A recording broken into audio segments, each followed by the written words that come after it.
ശരിക്കും മക്കൾക്ക് വേണ്ടി മാതാപിതാക്കൾ ജീവിക്കേണ്ടതുണ്ടോ?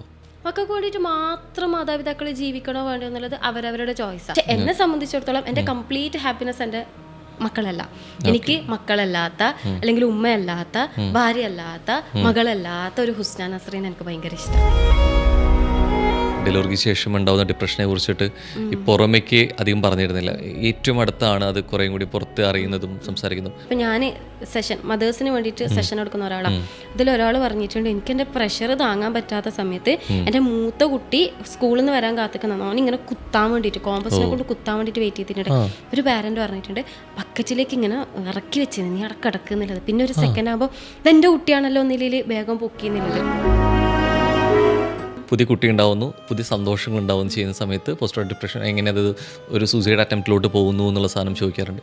എനിക്ക് വന്നിട്ടുണ്ട് സൂയിസൈഡ് അറ്റംപ്റ്റ് അതായത് എനിക്ക് കൃത്യമായിട്ട് അറിയാം അത് ഭയങ്കര ഒരു, ഞാൻ ചിന്തിക്കുന്നത് അതൊരു മണ്ടത്തരാണ്. കാരണം എനിക്ക് ജീവിതത്തിൽ കുറേ കാലം ഇതൊക്കെ ഉള്ളൊരു ഡ്രീമി ആയിട്ടുള്ളൊരു പേഴ്സണാണ്, ഹോപ്പ് ഉള്ള റെസിലിയൻ്റ് ആയിട്ടുള്ളൊരു പേഴ്സണാണ് ഞാൻ. പക്ഷേ എനിക്ക് ചില സമയത്ത് പായരക്കൊക്കെ ഇങ്ങനെ ഉറങ്ങാണ്ട് ഇങ്ങനെ ഇരിക്കുന്ന സമയത്ത് നമ്മളെ എനിക്കിപ്പം മരിക്കണം, എനിക്ക് ജീവിക്കണ്ട, ഈ തോന്നൽ എനിക്ക് പലതവണ രാത്രിക്ക് വന്നിട്ടുണ്ട്.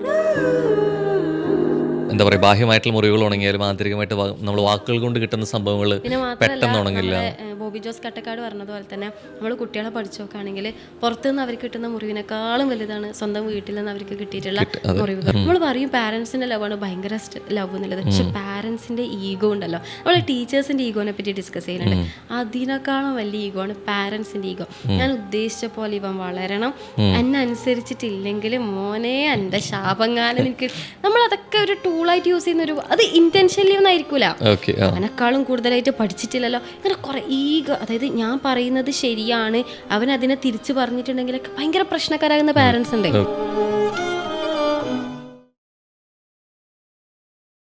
നാം അനുഭവിക്കാത്ത ജീവിതങ്ങളെല്ലാം നമുക്ക് കെട്ടുകഥകളാണെന്ന് നമ്മൾ കേട്ടിട്ടുണ്ട് അല്ലേ? പക്ഷെ നമ്മൾ അനുഭവിക്കാത്ത ജീവിതങ്ങളെക്കുറിച്ച് മനോഹരമായിട്ട് സംസാരിക്കാൻ കഴിയുന്ന ഒരു വ്യക്തിത്വമുണ്ട്. അങ്ങനെ ഒരാളാണ് ഇന്ന് നമുക്കൊപ്പം ചേരുന്നത്. നവമാധ്യമങ്ങളിൽ ശ്രദ്ധേയതാരം, മൈൻഡ് പവർ ട്രെയിനർ ഹുസ്ന നസ്രീൻ. നമസ്കാരം. നമസ്കാരം, താങ്ക് യു സോ മച്ച്. ഏറ്റവും ഭംഗിയായിട്ട് നമ്മൾ ബെന്യാമിൻ്റെ വരികൾ പറഞ്ഞ പോലെ പലപ്പോഴും നമ്മൾ കേൾക്കുന്ന കഥകളിൽ അങ്ങനെയൊക്കെ ഉണ്ടോ എന്ന് ചിന്തിക്കുന്നവരായിരിക്കും നമ്മൾ കൂടുതലും, അല്ലെ?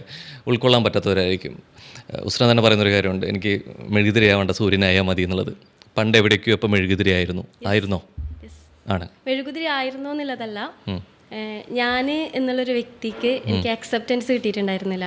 ഈവൻ സ്കൂളിലായിക്കോട്ടെ, ഞാൻ പഠിച്ച കോളേജിലായിക്കോട്ടെ, ഈവൻ എൻ്റെ വീട്ടിലായിക്കോട്ടെ. എൻ്റെ ചിന്താഗതി എന്ന് പറയുന്നത് എപ്പോഴും ടിപ്പിക്കൽ തലതിരിഞ്ഞ ചിന്താഗതിയായിരുന്നു. ഇതെന്താ ഇവിടുത്തെ സിസ്റ്റം എന്താ ഇങ്ങനെ, ഇവിടുത്തെ സ്കൂൾ എന്താ ഇങ്ങനെ, ഇവിടുത്തെ ടീച്ചേഴ്സ് എന്താ ഇങ്ങനെ, ഈ പാരൻസ് എന്താ ഇങ്ങനെ, എല്ലാം ക്വസ്റ്റ്യൻ ചെയ്യുന്ന ഒരു രീതിയായിരുന്നു ഉണ്ടായിരുന്നത്. അതായത് എപ്പോഴും ഒരു തിരിഞ്ഞ് നടക്കുന്ന ഒരു പ്രകൃതം. അതുകൊണ്ട് തന്നെ തലതിരിഞ്ഞത് എന്നുള്ളതാണ് സ്കൂളിൽ നിന്നാണെങ്കിലും വീട്ടിൽ നിന്നാണെങ്കിലും ഞാൻ ഏറ്റവും കൂടുതൽ കേട്ടിട്ടുണ്ടായിരുന്നത്. അപ്പം അങ്ങനെ വേൾഡിനോട് കംപ്ലീറ്റ് എനിക്കൊരു എഗെയിൻസ്റ്റ് മെൻറ്റാലിറ്റി ആയിരുന്നു ഉണ്ടായിരുന്നത്. ഒരു പ്രാവശ്യം എന്നോട് കോളേജിൽ നിന്ന് തന്നെ സാർ എന്നോട് ചോദിച്ചിട്ടുണ്ടായിരുന്നു, എക്സാമിൻ്റെ സമയത്തൊക്കെ ഈ പഠിക്കാണ്ടൊക്കെ ഇങ്ങനെ തിരിഞ്ഞളിക്കുന്ന സമയത്ത് എന്നോട് ചോദിച്ചു, അല്ല ഹുസ്ന, ശരിക്ക് നീ എന്തിനാണ് നിനക്ക് ഇത്ര വെറുപ്പി വേൾഡിനോട് എന്നുള്ളത് ചോദിച്ചിട്ടുണ്ടായിരുന്നു. അന്ന് എനിക്കറിയില്ല, ഞാൻ കുറേ കരഞ്ഞു. അപ്പം ഞാൻ പണ്ട് 7ാം ക്ലാസ് മുതലേ ഞാൻ ഏറ്റവും കൂടുതൽ റീഡ് ചെയ്തത് ടോട്ടോ ചാനലിലെ പുസ്തകം. അപ്പം അതിൽ ആ കുട്ടീനെ എനിക്ക് എവിടെയൊക്കെ എന്നായിട്ട് റിലേറ്റ് ചെയ്യാൻ വേണ്ടി പറ്റിയിട്ടുണ്ടായിരുന്നു. ക്യാരക്ടർ ബേസ് എന്നുള്ള തരത്തിലേക്കല്ല, ആ കുട്ടി അതിൽ പറയുന്നുണ്ട്, എപ്പോഴും എനിക്ക് തോന്നിയിട്ടുണ്ട് ഞാൻ ഭയങ്കര ഡിഫറെൻ്റ് ആണെന്നുള്ളത്. സെയിം ഫീൽ എനിക്ക് തോന്നിയിട്ടുണ്ട്. എന്നെ അക്സെപ്റ്റ് ചെയ്യാൻ പാകത്തിൽ ഈ ലോഗോ ഇവിടുത്തെ ടീച്ചേഴ്സോ ഇവിടുത്തെ സിസ്റ്റോ ഒന്നും ആയിട്ടില്ല എന്നുള്ളത്. അത് ഞാൻ ഭയങ്കര സംഭവമായതുകൊണ്ടല്ല, എന്നെപ്പോലെ തന്നെ ഒരുപാട് കുട്ടികൾ ഇവിടെയുണ്ട്. പക്ഷെ ആ കുട്ടികൾക്കൊക്കെ വളരാൻ പറ്റുന്ന ഒരു സ്പേസ് ഇവിടെ ഉണ്ടോ എന്നുള്ളത് എനിക്കറിയില്ല. സോ ഒരു പ്രായം കഴിഞ്ഞ സമയത്തേക്ക് ഇതൊന്നും വേണ്ട എന്നുള്ളതിനേക്കാളും കൂടുതൽ ഞാനൊരു മെൻറ്ററെ പരിചയപ്പെട്ട സമയത്ത് അദ്ദേഹം എന്നോട് പറഞ്ഞത്, അദ്ദേഹം ആദ്യമായിട്ട് ഞാൻ എന്താണെന്നുള്ളത് അക്സെപ്റ്റ് ചെയ്തിട്ട് എന്നെ കേട്ടൊരു മനുഷ്യൻ. അദ്ദേഹം പറഞ്ഞു, ഹുസ്ന ഇവിടുന്ന് തിരിഞ്ഞു നടക്കുന്നതിന് പകരം മുന്നിൽ നിന്നിട്ട് ഒരു ലീഡറായിട്ട് എനിക്കൊരു പാത്ത് തെളിച്ചൂടെ എന്നുള്ളത് ചോദിച്ചു. അവിടെ നിന്നാണ് ആദ്യമായിട്ട് ഐ വാണ്ട് ടു ഇൻഫ്ലുവൻസ്, ഒരു ലീഡർ ആകണം എന്നുള്ളൊരു തോന്നൽ എനിക്ക് ആദ്യമായിട്ട് വന്നത്. അന്ന് മുതൽ ഞാനൊരു പാത്ത് തെളിക്കാൻ വേണ്ടി തുടങ്ങി. പ്രൗഡ്ലി എനിക്ക് പറയാൻ വേണ്ടി പറ്റും, ലക്ഷങ്ങളൊന്നും ഇല്ലെങ്കിലും കുറച്ച് ആൾക്കാർ, എന്നെ പോലത്തെ കുറച്ച് ആൾക്കാർ എൻ്റെ പിന്നിൽ നടക്കുന്നുണ്ട് എന്നുള്ളത്. കുറച്ച് പേരെന്നല്ല, കുറച്ചധികം പേര് നടക്കുന്നുണ്ട് അല്ലേ? ഞാൻ വെട്ടിയ വഴിയിലൂടെ നടക്കുന്നത് പറഞ്ഞ പോലെ, എനിക്ക് മുമ്പേ പോയവർ വെട്ടി എന്ന് പറഞ്ഞ പോലെ കുറേ പേർക്ക് വഴി വെട്ടിയിട്ടുണ്ട് അല്ലേ? എൻ്റെ പിന്നിലെ നടക്കുന്ന കൺസെപ്റ്റ് അല്ല കേട്ടോ, അല്ല മനസ്സിലായി. ഇങ്ങനെ ഒരു പാത്തും കൂടി ഉണ്ട്. ഇങ്ങനെ ഒരു മെട്രിക്സിന്റെ ഉള്ളിലല്ലാത്തൊരു ലൈഫ് നമുക്ക് ജീവിക്കാൻ വേണ്ടി പറ്റും. ഈ കൊച്ചിലെ തൊട്ടിട്ട് ഭയങ്കരമായിട്ട് വേറിട്ട ചിന്താഗതിയിലൂടെ പോകുന്ന ആളാണ്, അല്ലെ വേറിട്ട വഴിയിലൂടെ പോകുന്നതാണ്. നമ്മുടെ ചിന്തകൾ മറ്റുള്ളവർ ഉൾക്കൊള്ളണം എന്നൊന്നുമില്ല. പക്ഷെ ഹുസ്ന തന്നെ പറയുന്ന കാര്യമുണ്ട്, അത്തരത്തിലെല്ലാവരും യുണീക്കും ഒന്നല്ല, അല്ലെ. അവർക്ക് കിട്ടുന്ന കുറേ സംഭവങ്ങളുണ്ട്, ചിലപ്പോൾ അത് തലമുറ വഴി കൈമാറുന്നതായിരിക്കാം, അവരുടേതായിട്ടുള്ള സാഹചര്യങ്ങളുണ്ടായിരിക്കാം ഒക്കെ. അപ്പോൾ ഹുസ്ന പക്ഷേ ചിന്തിക്കുന്നതെല്ലാം കുറച്ച് യുണീക്കായിട്ടാണ്. ഇപ്പോൾ ടീച്ചേഴ്സ് തന്നെ പറയുന്നത് എന്താ ഇങ്ങനെ എന്ന് പറയുന്നുണ്ട്. ഹുസ്ന യുണീക്കാണോ? യെസ്, ഡെഫിനറ്റ്ലി ഞാൻ യൂണീക്കാണ്. ഞാൻ ഉദ്ദേശിച്ച യൂണീക്നെസ് എന്ന് പറയുന്നത് അന്ന് ഞാൻ പറഞ്ഞിട്ടുള്ള ഒരു തലം എന്ന് പറഞ്ഞിട്ടുണ്ടെങ്കിൽ നമ്മളെല്ലാവരും ക്യാരി ചെയ്യുന്ന പെയിന് നമ്മളുടെ തന്നെ പെയിൻ ആയിക്കൊള്ളണം എന്നുണ്ടാവില്ല. ഇപ്പോൾ രോഹന്റെ ബിലീഫ് സിസ്റ്റത്തിലുള്ള പല പേടികളായിക്കോട്ടെ, വിശ്വാസങ്ങളായിക്കോട്ടെ, അത് രോഹൻ ബിൽഡ് ചെയ്തിട്ടുള്ള കാര്യങ്ങളായിരിക്കില്ല. മേ ബി പാരൻസിൻ്റെ അടുത്ത് നിന്ന് കിട്ടിയതായിരിക്കാം, മേ ബി നമ്മുടെ ഫാദറിൻ്റെ അടുത്ത് നിന്നൊക്കെ കിട്ടിയതായിരിക്കാം. അതിൽ രോഗങ്ങൾ ഉണ്ടാകാം, വിശ്വാസങ്ങൾ ഉണ്ടാകാം, പേടികൾ ഉണ്ടാകാം, കോൺഫിഡൻസ് ഉണ്ടാകാം. അപ്പം അങ്ങനെ ഒരു ബാക്ക്ഗ്രൗണ്ട് നമ്മളെപ്പോഴും ഇൻഫ്ലുവൻസ് ചെയ്യുന്നുണ്ട്, നമ്മുടെ സൊസൈറ്റി നമ്മൾ ഇൻഫ്ലുവൻസ് ചെയ്യുന്നുണ്ട്. മേ ബി ഇപ്പം എന്നോട് ഒരാൾ പറയുകയാണെങ്കിൽ ഇന്ന് രാവിലെ വരുമ്പോൾ ഹുസ്നാൻ്റെ ഡ്രസ്സ് ഭയങ്കര അടിപൊളിയാണെന്ന് പറയുമ്പോൾ മേ ബി ഞാൻ വിശ്വസിക്കും ഇതെൻ്റെ ഡ്രസ്സ് അടിപൊളിയാണ്. ഒരാൾ എന്നോട് പറയുകയാണ് ഇന്ന് തീരെ പോരാട്ടം എന്ന് പറയുമ്പോൾ ഞാൻ എന്നെ നോക്കുന്ന രീതി മേ ബി മാറിയേക്കാം, ഇന്ന് ഞാൻ പോരാന്നുള്ളത്. അതായത് ഞാൻ ജീവിക്കുന്നത് എൻ്റെ മാത്രം ജീവിതമാണെന്നുള്ളത് നമ്മൾ പറയുമെങ്കിലും നമ്മൾ ജീവിക്കുന്ന ജീവിതത്തിലും നമ്മുടെ ചിന്തകളിലും ഒരുപാട് ആൾക്കാർ പ്രവർത്തിക്കുന്നുണ്ട്. അതാണ് ഞാൻ പറഞ്ഞത്. പക്ഷെ അവിടെ പറഞ്ഞത് അത് ബ്രേക്ക് ചെയ്യണം എന്നുള്ള തരത്തിലേക്കാണ്. അതായത് നിങ്ങൾ ഇങ്ങനെയാണ് ഇപ്പൊ ജീവിച്ചുകൊണ്ടിരിക്കുന്നത്, യു ഷുഡ് ബ്രേക്ക് ഇറ്റ്. എന്നിട്ട് നിങ്ങളുടെ യുണീക്നെസ്സിനെ പുറത്തേക്ക് കൊണ്ടുവരണം. അല്ലാതെ നിങ്ങൾ യുണീക്കേ അല്ല, നിങ്ങൾക്ക് യുണീക്കേ ആകാൻ വേണ്ടി പറ്റൂല എന്നുള്ള തരത്തിലേക്കല്ല. ആ തലമുറകളായിട്ട് നിങ്ങൾക്ക് കൈമാറി വന്നിട്ടുള്ള എല്ലാ പേടികളും, എല്ലാ നെഗറ്റീവ്സും, എല്ലാ രോഗങ്ങളും ബ്രേക്ക് ഇറ്റ്. എന്നിട്ട് നിങ്ങളുടെ പുതിയ തലമുറകൾക്ക് നിങ്ങളൊരു വഴി വെട്ടിത്തെളിച്ചു കൊടുക്കുക എന്നുള്ളതാണ്. ഓക്കെ, നേരത്തെ പറഞ്ഞ പോലെ കുറേ പേർക്ക് ഒരു മോട്ടിവേഷൻ സ്പീക്കർക്ക് അല്ലെങ്കിൽ പുതിയ വഴി വെട്ടിയ ഒരാളാണ്, കുറേ ചിന്തകൾ പൂക്കുന്നിടമാക്കുന്ന ഒരാളാണ്. ഹുസ്നയ്ക്ക് ശരിക്കും അങ്ങനെ ഒരാളുണ്ടായിരുന്നോ?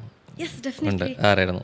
എനിക്ക് എൻ്റെ മെൻറ്റർ, എൻ്റെ ഗൈഡ് ഡോക്ടർ അദ്നാൻ ഹാദി, അദ്ദേഹത്തിനെ കണ്ട സമയത്താണ്.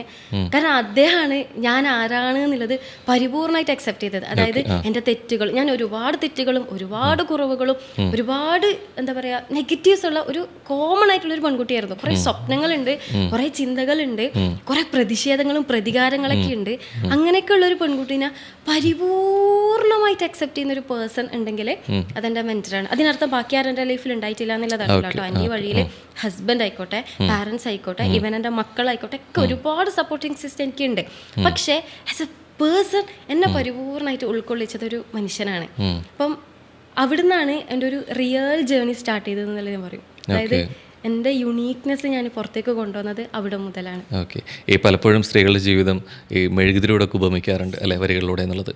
ഇത് എപ്രകാരമാണത് അത്തരത്തിൽ ഉപമിക്കുന്നത്? എന്തുകൊണ്ടായിരിക്കും അത്? എനിക്ക് തോന്നുന്നു സ്ത്രീകൾ വീട്ടിൽ നിൽക്കുന്നത് ഭയങ്കര തെറ്റാണെന്നില്ലതോ, മക്കളെ നോക്കാൻ വേണ്ടിയിട്ട് സാക്രിഫൈസ് ചെയ്യുന്നത് മിസ്റ്റേക്ക് ആണെന്നൊന്നും വിശ്വസിക്കുന്ന ഒരാളല്ല ഞാൻ എപ്പോഴും. ഈവൻ എൻ്റെ ക്ലയൻസിനോടാണെങ്കിലും ഞാൻ പറയുന്നുണ്ട്, നിങ്ങൾക്ക് നിങ്ങളുടെ മക്കളെ നോക്കാൻ വേണ്ടിയിട്ട് ജോലി ഉപേക്ഷിച്ചോളൂ, നിങ്ങൾക്ക് പഠനം ഉപേക്ഷിക്കണം, എല്ലാം നിങ്ങൾ ചെയ്തോളൂ. പക്ഷെ നിങ്ങൾക്കൊരു റിഗ്രറ്റ് ഉണ്ടാവരുത്.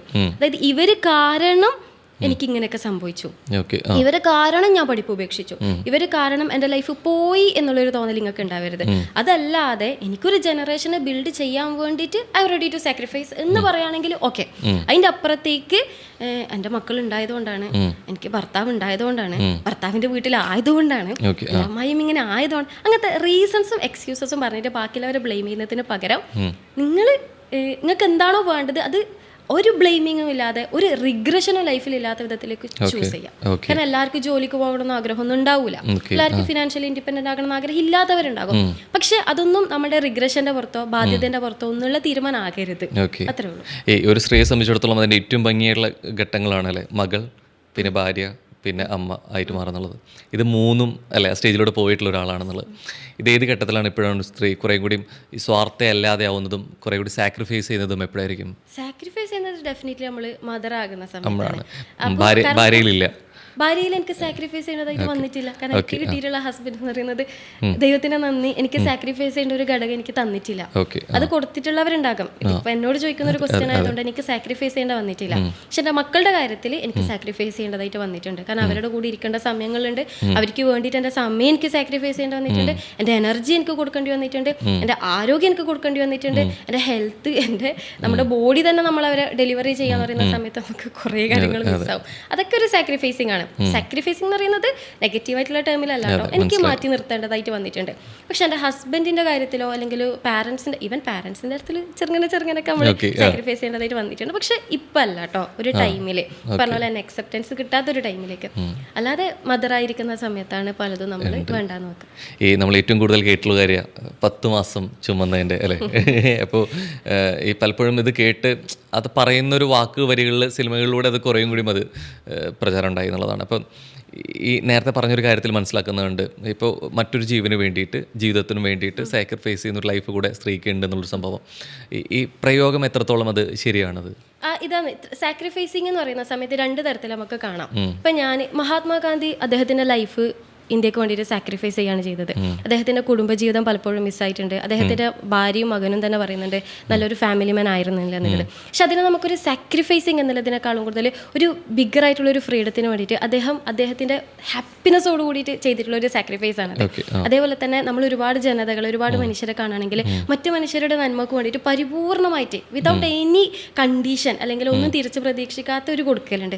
അത് ഭയങ്കര ബ്യൂട്ടിഫുൾ ആണ്. അത് എല്ലാ കാലത്തും ബ്യൂട്ടിഫുൾ ആണ്. അതായത് ഇമ്പാക്റ്റിന് വേണ്ടിയിട്ട്, ഹെൽപ്പ് ചെയ്യാൻ വേണ്ടിയിട്ട് മനസ്സറിഞ്ഞ് നമ്മൾ കൊടുക്കുന്ന ഒരു സാക്രിഫൈസിങ് ഉണ്ട്. അതല്ലാതെ വേറൊരു ടൈപ്പ് ഓഫ് സാക്രിഫൈസിങ് ഉണ്ട്. എല്ലാം ചെയ്യുന്നുണ്ട്, അടുക്കളയിലാണ്, ഭർത്താവിനായിട്ട് ചെയ്യുന്നുണ്ട്, അത് ചെയ്യുന്നുണ്ട്. പക്ഷെ നമ്മളുള്ളിൽ ഇതൊക്കെ ചെയ്യേണ്ട കാര്യം എന്താ? ആ രണ്ട് ഫോഴ്സ് വരുന്നുണ്ട് അവിടെ. അതായത് എക്സ്റ്റേണൽ പ്രഷർ, സിസ്റ്റമാറ്റിക് ആയിട്ടുള്ള ഒരു ഫോഴ്സിന്റെ അപ്പുറത്തേക്ക് മഹാത്മാഗാന്ധിനെ ആരും ഫോഴ്സ് ചെയ്തിട്ടില്ല. എന്നോട് ആരും ഇപ്പൊ എനിക്ക് കുട്ടീനെ വേണമെന്ന് പറഞ്ഞിട്ടുണ്ടെങ്കിൽ എന്റെ ഹസ്ബൻഡ് കുട്ടീനെ വേണമെന്ന് പറഞ്ഞിട്ട് ഫോഴ്സ് ഒന്നും ചെയ്യില്ല. എനിക്കൊരു പോയിന്റിലേക്ക് എനിക്ക് കുട്ടീനെ വേണമെന്നുള്ളത് എന്റെ ആഗ്രഹമായിരുന്നു. അതുകൊണ്ട് തന്നെ ഞാൻ കുട്ടീനെ, അപ്പൊ അതിൽ ഞാൻ സാക്രിഫൈസ് ചെയ്യുന്നത് എനിക്കതിലൊരു പ്രശ്നമില്ല. ഈ ഇമ്പാക്ട് ഉണ്ടാക്കാന്ന് പറയുന്നത്, സക്സസ്ഫുൾ ഉണ്ടാക്കാന്ന് പറയുന്നത് ഇറ്റ്സ് നോട്ട് അബൌട്ട് ഹാപ്പിനെസ്. ഇവിടെ ഹാപ്പിനെസ് ക്രിയേറ്റ് ചെയ്യാന്നുള്ളതാണ് ധർമ്മം അല്ലെങ്കിൽ പർപ്പസ് എന്ന് ഞാൻ വിശ്വസിക്കുന്നില്ല. നമ്മൾ നടക്കുന്ന വഴിയിൽ മുള്ളുണ്ടാവും, കല്ലുണ്ടാവും. ഇപ്പൊ ഞാൻ ചെയ്യുന്ന കാര്യങ്ങളിലൊക്കെ ഏതൊരാൾ ചെയ്യുന്ന കാര്യത്തിലൊക്കെ പെയിൻ ഉണ്ടാവും. പക്ഷെ ഈ പെയിൻ എന്തിനു നമ്മൾ സഹിക്കണം എന്നൊരു ക്വസ്റ്റ്യൻ ഉണ്ടല്ലോ, അതിന് നമുക്കൊരു ആൻസർ വേണം. അങ്ങനെ ഒരു ആൻസർ ഉണ്ടാകുന്ന സമയത്താണ് ആ പെയിനിന് പോലും മീനിങ് ഫുൾ ഉണ്ടാവുക. അല്ലാതെ നമുക്ക് പെയിനേ ഇല്ലാത്തൊരു ലൈഫ്, ഹാപ്പിനെസ് മാത്രമുള്ള ഒരു ലൈഫ്, അതിൻ്റെ അപ്പുറത്തേക്ക് ചെയ്യുന്ന കാര്യങ്ങൾക്കൊക്കെ മീനിങ് ഉണ്ട്, ഇമ്പാക്റ്റ് ഉണ്ട് എന്ന് പറയുമ്പോൾ അതിൽ ഞാൻ ഓക്കെയാണ്. ഈ പലപ്പോഴും എന്നുള്ള രീതിയിലേക്ക് ഈ സ്വാർത്ഥരല്ലാതെ കൂടുതലും ജീവിക്കുന്നുണ്ടാവുക അമ്മമാരച്ഛന്മാരായിരിക്കും, പാരൻസ് ആയിരിക്കും കൂടുതൽ അല്ലേ. ഇപ്പം ഈ നേരത്തെ പറഞ്ഞ പോലെ ഒരു ഫോഴ്സിൻ്റെ ബലത്തിലായിരിക്കില്ല, അവരുടെ ഇഷ്ടത്തോട് കൂടിയിട്ടായിരിക്കും മറ്റുള്ളവർക്ക് വേണ്ടി സമയം കൊടുക്കുന്നുണ്ടായിരിക്കും, അവരുടെ ജീവൻ തന്നെ കൊടുക്കുന്നുണ്ടായിരിക്കാം. അപ്പോൾ പിന്നീട് നമ്മൾ പറയുന്നൊരു കാര്യമുണ്ട്, ശരിക്കും മക്കൾക്ക് വേണ്ടി മാതാപിതാക്കൾ ജീവിക്കേണ്ടതുണ്ടോ? മക്കൾക്ക് വേണ്ടിയിട്ട് മാത്രം മാതാപിതാക്കൾ ജീവിക്കണോ വേണ്ടോ എന്നുള്ളത് അവരവരുടെ ചോയ്സാണ്. നേരത്തെ പറഞ്ഞ പോലെ തന്നെ അതിൽ ഇപ്പം ഞാൻ തീരുമാനിക്കുകയാണ് എനിക്കൊന്നും വേണ്ട, എനിക്ക് എൻ്റെ കംപ്ലീറ്റ് ഹാപ്പിനെസ് എൻ്റെ മക്കളാവുകയാണെങ്കിൽ എനിക്കതിലിപ്പോൾ എന്താ ചെയ്യാൻ വേണ്ടി പറ്റുക. പക്ഷെ എന്നെ സംബന്ധിച്ചിടത്തോളം എൻ്റെ കംപ്ലീറ്റ് ഹാപ്പിനെസ് എൻ്റെ മക്കളല്ല. എനിക്ക് മക്കളല്ലാത്ത അല്ലെങ്കിൽ ഉമ്മയല്ലാത്ത ഭാര്യയല്ലാത്ത മകളല്ലാത്ത ഒരു ഹുസ്ന നസ്രീൻ എനിക്ക് ഭയങ്കര ഇഷ്ടം. അതുകൊണ്ട് തന്നെ ഞാനിതെല്ലാം ബാലൻസ് ചെയ്തിട്ട് എനിക്ക് എല്ലാത്തിനും ഇഷ്ടം. പക്ഷെ അതിനേക്കാളും എനിക്ക് ഏറ്റവും കൂടുതൽ ഇഷ്ടം എനിക്കിപ്പോൾ ഇവിടെ ഇരിക്കുന്ന റോഹനോട് സംസാരിക്കുന്ന ഒരു ഹുസ്നയുണ്ടല്ലോ, ഒരുപാട് ഡ്രീം കാണുന്ന, ഈ വേൾഡിൽ ഒരു ലെഗസി ക്രിയേറ്റ് ചെയ്യണമെന്ന് ആഗ്രഹിക്കുന്ന ലീഡർ ആയിട്ടുള്ള ഒരു ഹുസ്നാൻ എനിക്ക് ഭയങ്കര ഇഷ്ടമാണ്. അതെനിക്ക് വേണം. അതെനിക്ക് ഒന്നിനെയും നഷ്ടപ്പെടുത്തിക്കൊണ്ടോ, ഞാൻ ജന്മം നൽകിയ മക്കളെ തടസ്സം നിർത്തിക്കൊണ്ടോ, എൻ്റെ ഹസ്ബൻഡിനോട് എതിര് പറഞ്ഞിട്ടോ, എൻ്റെ പാരൻസിനെ എന്താ പറയാ മോശക്കാരാക്കിയിട്ടോ അങ്ങനെ എവിടെയും ചാടിയിട്ട് എനിക്ക് ഒന്നും ചെയ്യണ്ട. ഇതെല്ലാം ബാലൻസ് ചെയ്യുമ്പോൾ പ്രയോറിറ്റി നഷ്ടാവില്ല, പ്രയോറിറ്റി അതിനങ്ങനെ തന്നെ നിലനിർത്തും. ആ ബാലൻസിങ്ങിലേക്ക് കൊണ്ടുപോയാൽ മതി. അതെ, ഈ പലപ്പോഴും ഈ കല്യാണം കഴിഞ്ഞ് കഴിഞ്ഞാൽ കാല് കെട്ടി, കുട്ടികളുണ്ടായി കണ്ണു കെട്ടി എന്ന് പറയുന്നുണ്ട്. അതായത് നമ്മളുടെ സ്വാതന്ത്ര്യത്തെ കുറച്ചുകൂടി നിയന്ത്രിക്കുമെന്നുള്ള രീതിയിലേക്കായിരിക്കാം, കുറച്ചുകൂടി സമയം മാറ്റി വയ്ക്കേണ്ട എന്നുള്ള രീതിയിലേക്കായിരിക്കാം. ഈ പലപ്പോഴും ഈ കുട്ടികളുണ്ടാകുന്ന സമയത്ത് ഉസ്മാൻ പറഞ്ഞൊരു കാര്യമുണ്ട്, എൻ്റെ ഒരു അവയം പോലെ അല്ലേ, കണ്ണും കൈയും കാലും പോലെ തന്നെ ഒരു അവയവമായിട്ടാണ് കാണുന്നതിന് മറ്റൊരു തലത്തേക്ക് പോകേണ്ടതില്ല എന്നുള്ളത്.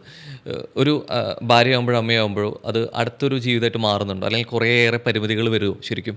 ഇപ്പം റോഹന് ഇപ്പോൾ ഒരു സിംഗിൾ പേഴ്സൺ ആണെങ്കിൽ റോഹൻ ഇവിടത്തേക്ക് വരുന്ന സമയത്ത് നോ അതർ കമ്മിറ്റ്മെന്റ്. റോഹന്റെ ലൈഫിൽ ഒരു പാർട്ട്ണർ ഉണ്ടെങ്കിൽ റോഹന് ഒരു കമ്മിറ്റ്മെന്റ് ഇല്ലാതെ ഇറങ്ങി വരാൻ വേണ്ടി പറ്റൂല. മേ ബി ആൾക്ക് ചിലപ്പം എന്തെങ്കിലും ഫീവറോ കാര്യങ്ങളുണ്ടെങ്കിൽ അത് കൺസിഡർ ചെയ്തേ പറ്റുള്ളൂ. അതൊരു റിലേഷൻഷിപ്പിൽ നിൽക്കുന്ന സമയത്ത് നമ്മൾ കീപ്പ് ചെയ്യേണ്ട ഒരു വാല്യൂ ആണ്. നമുക്ക് വേണമെങ്കിൽ പറയാം എനിക്ക് പോവാലോ എന്നുള്ളത്, പറയുന്നതിന് പ്രശ്നമൊന്നുമില്ല.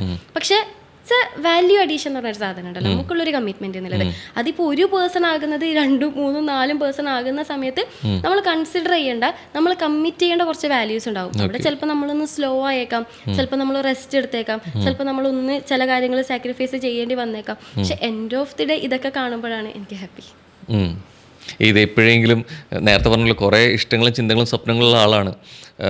ഉമ്മയാവുന്ന സമയത്ത് നേരത്തെ പറഞ്ഞ പോലെ ചില ഉൾക്കൊള്ളാൻ പറ്റാത്ത കാര്യങ്ങളോട് ചിലപ്പോൾ പോകേണ്ടി വന്നേക്കാം. അത്തരത്തിൽ ഉണ്ടോ, അങ്ങനത്തെ ഒരു സ്റ്റേജ് ഉണ്ടോ ശരിക്കും പ്രഗ്നൻസി സമയത്തോ? എനിക്ക് എനിക്ക് പ്രത്യേകിച്ച് ബോഡിയിലോ അല്ലെങ്കിൽ അങ്ങനെ പ്രത്യേകിച്ച് കാര്യപ്പെട്ട മാറ്റങ്ങളോ ഒന്നും ഉണ്ടായിട്ടൊന്നുമില്ല.